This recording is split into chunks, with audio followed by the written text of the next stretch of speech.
J'essaie avec mes deux mangos là, comme si c'était un truc de ouf. Genre. J'ai l'impression que c'est super ghetto, mais est-ce que je réponds à vos questions? Si je réponds mal, dites-moi. Ça, c'est des questions vraiment. C'est chaud, c'est chaud, c'est chaud. Ça va pas aller, Mago. Ça va vraiment pas aller. Et pour toi, eux encore, c'est pas mon problème. Moi, c'est à toi que je parle. Toi là.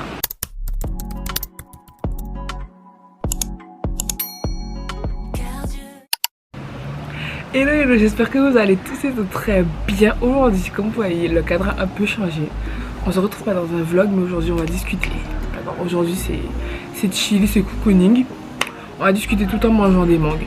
D'accord. Donc, je vais répondre à des questions que vous m'avez envoyées sur Instagram. Questions qui traitent de divers sujets, la maison, les études, la famille, la foi, etc., etc. Donc, let's go. Déjà, on va ouvrir la mangue parce que... Ah ouais. Pour ceux qui ne savaient pas, on mange la mangue avec les dents. On n'est pas obligé d'utiliser un couteau, genre. Ça va pas être très glamour tout ça. Hein.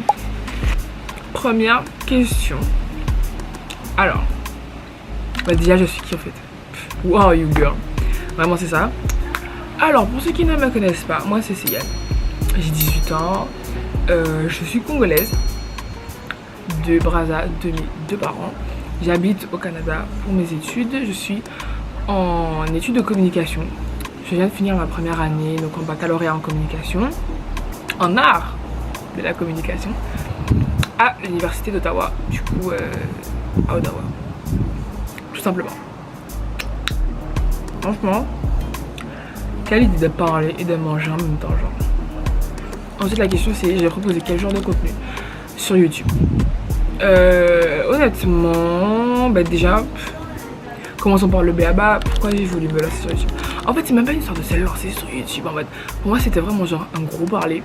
Et je voulais juste en fait commencer à poster mes vidéos. Et on m'a énormément encouragé pour ça parce que je suis déjà quelqu'un qui parle beaucoup de nature. En fait. Vous le verrez au cours de la vidéo. Mais du coup, c'était vraiment juste me lancer dans quelque chose en fait. Quelque chose que j'aime. Le montage vidéo, parler, filmer. Tout ça, ça nous a ramené à YouTube. Donc, voilà comment je suis arrivée ici.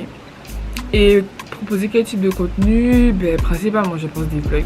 Enfin, c'est ce que je suis en tout cas pour l'instant. Après, peut-être d'autres vidéos comme ça, sur d'autres sujets intéressants. Quoi d'autre?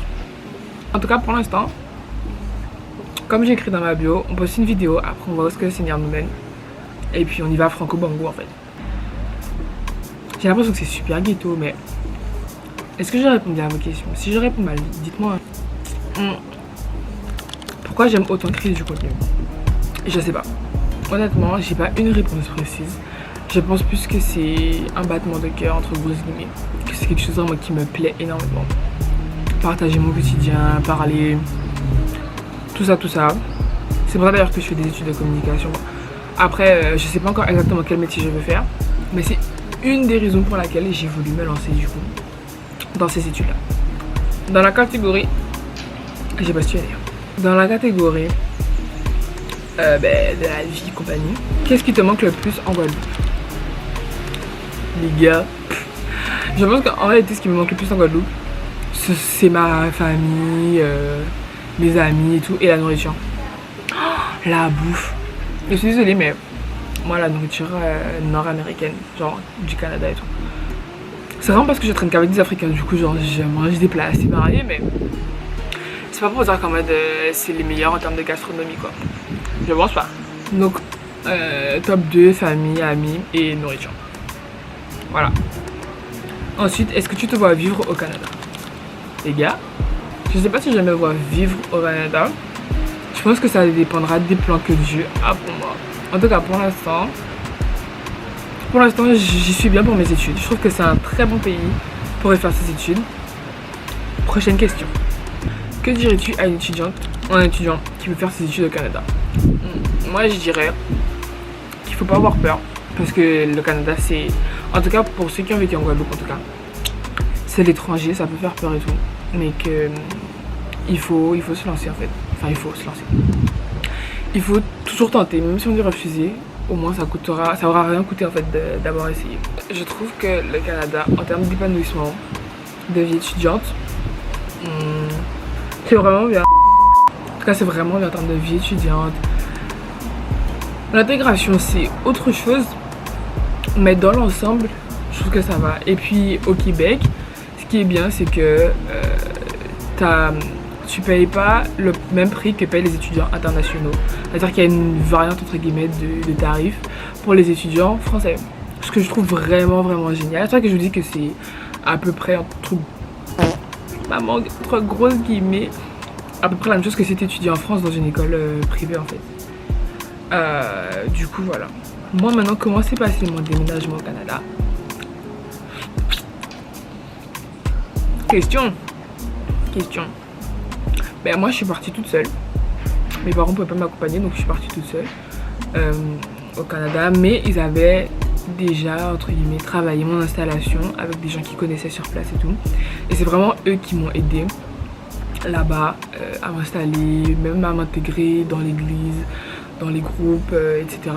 Si jamais il y a d'autres gens qui partent au Canada, en tout cas de la région Gatineau-Ottawa, pour la rentrée 2025-2026, dites-moi. Comme ça peut-être que je pourrais aussi être cette grande sœur pour vous aider dans votre déménagement et compagnie. Enfin, déménagement, et sous intégration, hein. Vraiment le tout va ensemble. Ensuite, quel métier tu veux faire plus tard? C'est une très bonne question.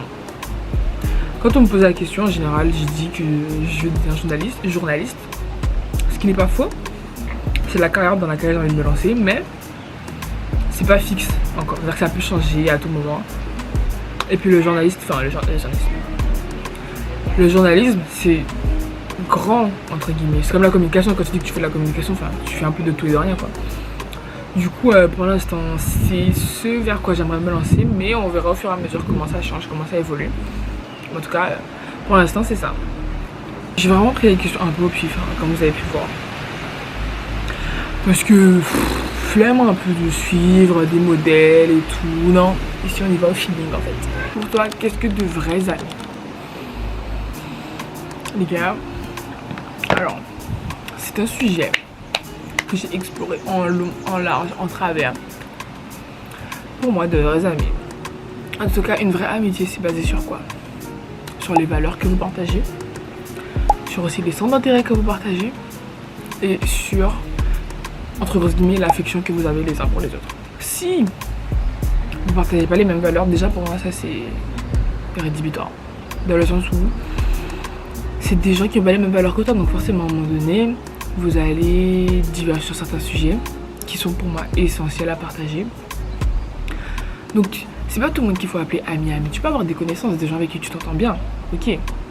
Je dis pas que voilà, parce que vous n'avez pas les mêmes valeurs, du coup vous pouvez pas traîner ensemble ou quoi. Je dis juste que tes amis proches, en tout cas tes amis, les gens avec qui tu passes le plus quart de ton temps ne peuvent pas être des gens avec qui tu n'as pas les mêmes valeurs. Parce que forcément à un moment donné, il y a un moment où ça va cogner et ce sera plus possible en fait.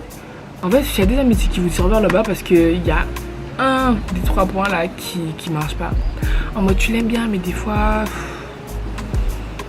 t'as quand même un petit peu envie de parler sur son dos. Non, vous êtes pas amis les gars. Ou la personne ne veut pas être ton ami. Si la personne parle sur toi, c'est que la personne n'est pas réellement sincère avec toi en fait. Comment tu peux être ami avec moi, dire que tu m'aimes et tu parles derrière mon dos? Et même si après tu joues les meufs, ouais, non mais moi, ce que j'ai dit dans l'autre des gens, je lui dis aussi en face, ma belle. C'est exact, enfin c'est pas mieux en fait. C'est tellement pas mieux, bref. Les gens qui font ça, il faut vous donner un genre là qui n'est pas trop terrible. Mais en tout cas, moi je dis qu'il faut faire vraiment un tri dans ses amitiés. C'est pas tout le monde qu'on appelle ami. Dans la Bible, il est écrit My Bible says 2 hommes marchent-ils ensemble sans en être convenus. Je crois que c'est Amos 3:3, quelque chose comme ça. Comment je peux traîner avec quelqu'un que je n'aime pas, avec quelqu'un avec qui je n'ai aucun lien? Genre, il faut vraiment, si tu traînes avec des gens juste pour traîner avec des gens, tu vas voir qu'à un moment donné, ça va te perdre. Si tu traînes avec des gens alors que ces gens te tirent vers le bas, c'est KO. Si tu traînes avec des gens parce qu'ils sont populaires, parce que tu as vu qu'ils étaient un peu hype, que les gens sont là, ils les saucent et tout, parce qu'ils sont connus sur les réseaux, parce que maintenant c'est ça vos délires, vous les jeunes, ça va pas aller ma go, ça va vraiment pas aller. Et pour toi, eux encore, c'est pas mon problème, moi c'est à toi que je parle. Voilà, ça va pas aller, d'accord. À un moment donné, il faut pas avoir peur d'être seul, d'accord. Forcément à un moment donné, il faudra être seul pour mieux se retrouver en fait. Et tu vas voir que Dieu conduira toujours les choses d'une très bonne manière. C'est-à-dire qu'il ne fera jamais en sorte que tu restes tout seul. Il va toujours t'envoyer des connexions. Il va toujours t'envoyer des gens pour te soutenir. Des gens, eux, qui prendront réellement soin de toi. Et pas qui seront juste là pour ce que tu as ou pour ce que tu es en fait. Ensuite, qu'est-ce que j'aime faire de mon temps libre? Ça va être ma dernière question. Après, on va quitter. Donc moi, ce que j'aime faire de mon temps libre, je suis une fille super créative. Tout ce qui est travaux manuels. Je suis très habile de mes mains. Je lis, je dessine, je fais du coloriage aussi depuis pas longtemps, je fais du coloriage. Bon ça j'avoue c'est un peu Pinterest qui m'a influencé mais bref. Je fais du crochet, je fais de la couture, je fais quoi d'autre? Et c'est principalement ça, mes hobbies. Mais si on devait avoir un top 3 c'est lecture, crochet, coloriage. Pour l'instant c'est ça qui...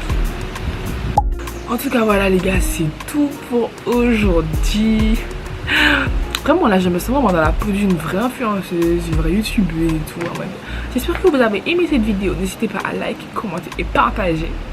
Donc voilà, j'espère que ça vous a plu. En tout cas n'hésitez pas à me le dire dans les commentaires. Parce que les commentaires sont pas là pour rien en fait. C'est pas juste ça pour faire déco, c'est pour que vous puissiez laisser vos avis. Voilà. Commentez, likez, partagez et on se retrouve dans une prochaine vidéo.